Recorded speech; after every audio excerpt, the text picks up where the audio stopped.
5 red FM सुन रहे हैं आप। मेरा नाम आरजे रफीक है एंड वो सैफुल इस्लाम की कुछ लाइंस आज की पोएट्री सेशन में आप तक पहुंच ध्यान से सुनिएगा। कुछ यूं अर्ज किया है, मुश्किलें आसान बन के मुकम्मल हो जाऊं, मुश्किलें आसान बन के मुकम्मल हो जाऊं, तेरे दर पे इतना चीखूं कि पागल हो जाऊं। वर्क स्याही पुकार के तेरी तस्वीर को तरसे, वर्क स्याही पुकार के तेरी तस्वीर को तरसे, बन के आए वो नक्श मैं ओझल हो जाऊं।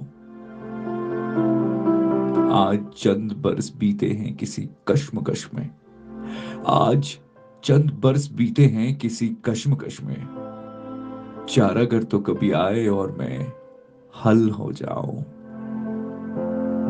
अब भी छत के मानंद किसी फैसले पे मुसैब, अब भी छत के मानंद किसी फैसले पे मुसैब, इस घर को अगर आग लगे मैं बादल बन जाऊं, मुश्किलें आसान बनकर मुकम्मल हो जाऊं, तेरे दर पे इतना चीखूं कि पागल हो जाऊं। मेरे होना आहिस्ता आहिस्ता